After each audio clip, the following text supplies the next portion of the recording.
Hello YouTube, welcome back to the channel. Today I'm looking at a song that I wrote not this week, a few months ago.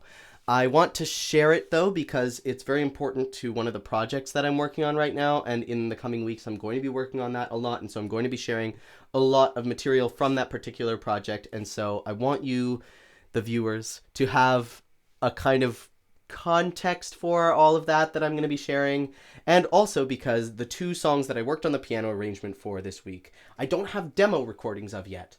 So I could share them, but you wouldn't be able to hear kind of how they fit together. So what I want to make sure that I can always do is put a demo recording of whatever song or work that I'm sharing in the description, and then you can listen to that and then come back to the video and hear the explanations around it if you so choose. So that's what I'm doing today. I have this song called I'm Not Wearing Black. There's a demo recording for it down below, and you can check it out and then come back right back here to hear me talk a little bit about it. So it's from this show I'm working on called Tommy Rhodes, or The Mysterious Disappearance of Tommy Rhodes, or something like that. I'm not exactly sure yet what the title is going to be, but it's about...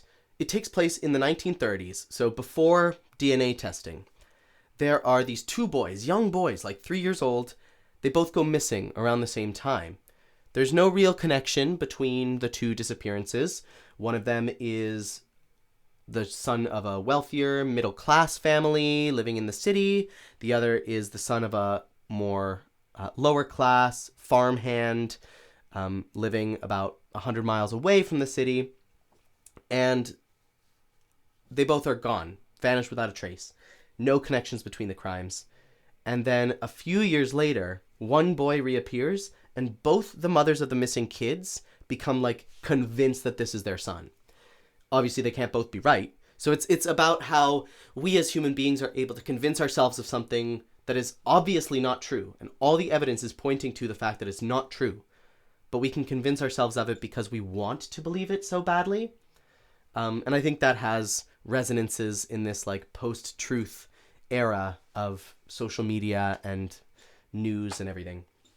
So that's basically the idea of the show. What happens is there's a big court case, and obviously the people who win the court case are the wealthy family, the family who can afford to hire a lawyer, the family who knows everybody in the town because they live in the city where the trial is taking place, and so they know everybody on the jury, and so the whole jury is biased towards them. Obviously, that's the family who wins the court case, so the boy goes to live as Tommy Rhodes. He grows up as Tommy Rhodes. He gets married. He has children. He was so young when he disappeared. I mean, he doesn't remember any details from before he went missing. So he just assumes that this is his family. He grows up knowing this to be his family. He has kids. He dies at a ripe old age. Then, in the present day, in the 21st century, his granddaughter, Charlotte, becomes obsessed with figuring out if her grandfather actually was Tommy Rhodes, or if he was the other boy, Patrick Edwards, all along. And so she decides to get a DNA test taken. So we kind of see these two stories unfold in conjunction. We see the present day story of the granddaughter seeking out the DNA test at the same time as we see the 1930s story unfold of Leslie Rhodes losing her son Tommy. And then finding him again and fighting tooth and nail to keep him, even though he's different and it doesn't seem like he's the same boy.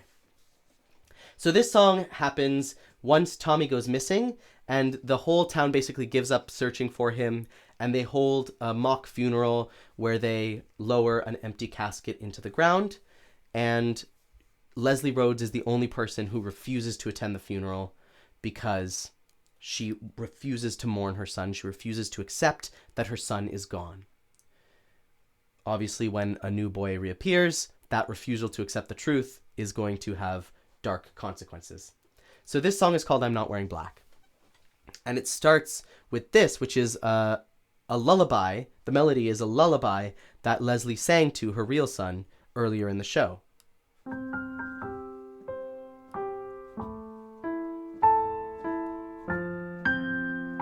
Oops.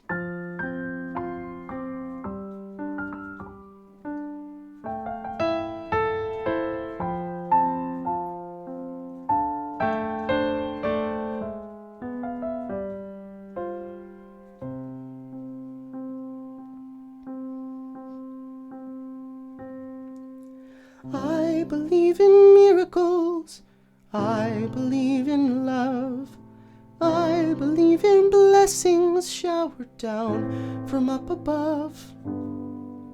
I believe that someone good is hearing every prayer, so I'm not wearing black. So this song is a very simple kind of AABA song where we have the melody and then it repeats, and then we have a B section or like a bridge where a new idea comes in, both musically and in the lyric, and then we have the final A section where it all comes together to a head. It's the simplest song so far in the show. Like, the chords are just basic triads, and especially at the beginning where we're just holding these basic triads for whole notes. This comes out of a song where the whole town is frantically searching for the boy, which is like...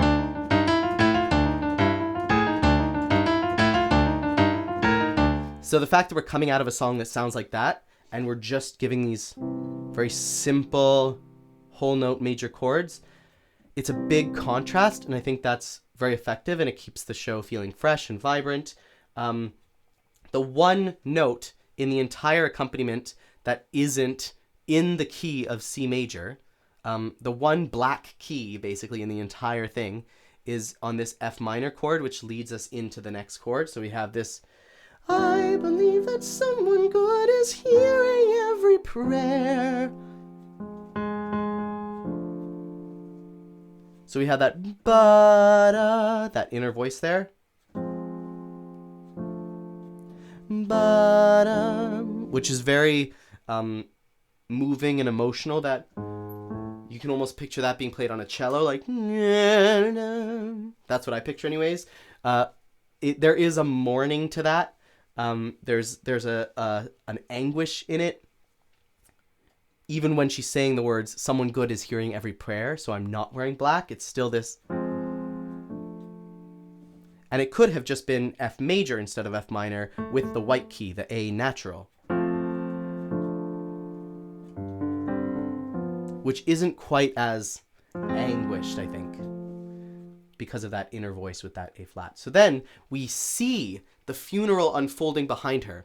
So we see the casket being lowered into the ground while she's standing downstage right in a spotlight singing. And we hear the funeral march underneath what she's singing. That's the piano part. I believe in fairy tales, though some may doubt they're true. I believe that things can change and every day is new. I believe in heaven, but I know that you're not there, so I'm not wearing black.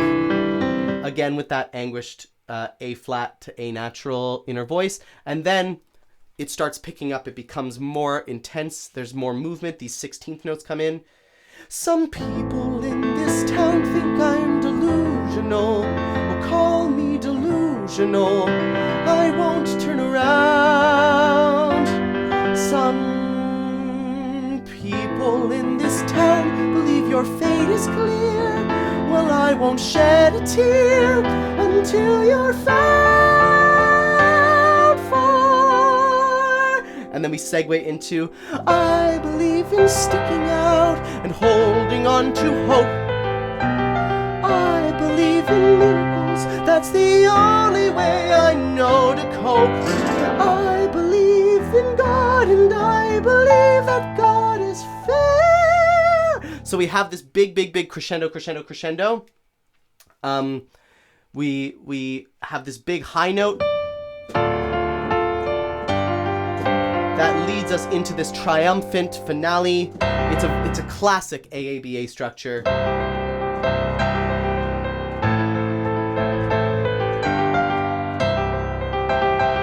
And then we have this glissando. And And that feels very dramatic and big, and like she's reaching up to God with that big glissando.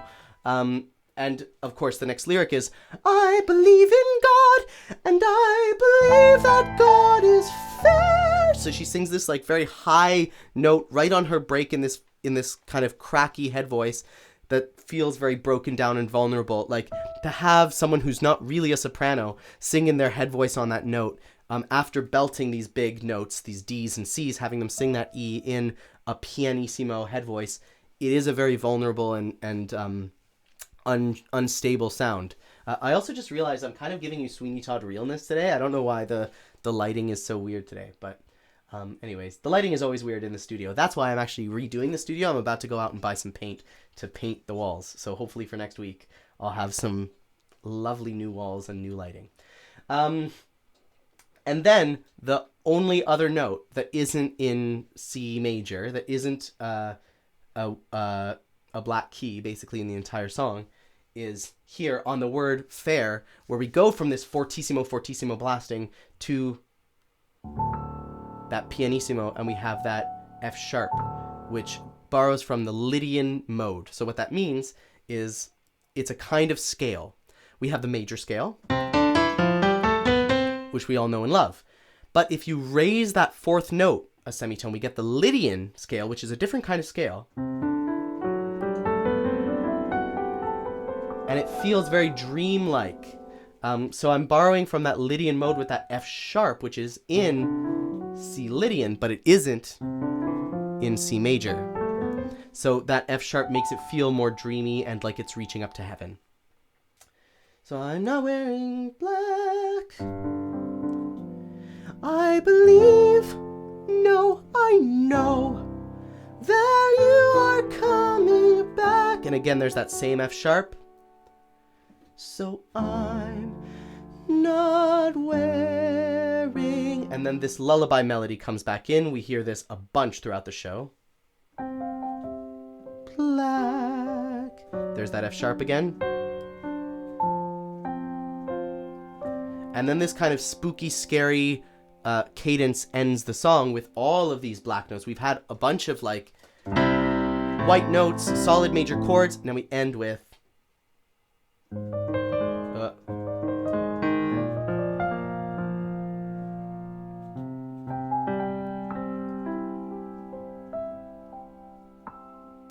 and that ends the song. Again, you can listen to my demo recording of me singing, obviously, in the female key, like in my screechy falsetto. If that's something that interests you, you can listen to that at the link in the description. You can also check out I have a weekly mailing list where I just send out kind of updates of what I've been up to, thoughts on the shows that I'm seeing, what kind of music I'm listening to every week, like some music recommendations. If all of that kind of stuff is interesting to you, you can check out my mailing list at the description. And also, the Broadway Maven, which is a company that I work for sometimes, has a weekly blast where they send out like a weekly, very informative email newsletter. And I have a segment on it for the next couple months called Piano Talk. So every week it'll be a little video, a lot like these videos, but really in-depth music theory, short and sweet and very curated videos, only available on that weekly blast. So if you want a premium subscription for free, you can get that at the link in the description. And that, I think, is all I have to tell you about. So I will see you next week. Thank you so much for coming along on this journey with me. I love doing these little videos. Like, they're mostly for me to keep me accountable to actually writing every single week, which I am aiming to do in 2024. So thank you for joining me on the journey and for supporting me. Leave a comment down below. Let me know what you think of this song and what you're hoping to see in Tommy Rhodes, as I will be sharing a lot more material from that show in the coming weeks. Bye. Thank you all so much. See you soon.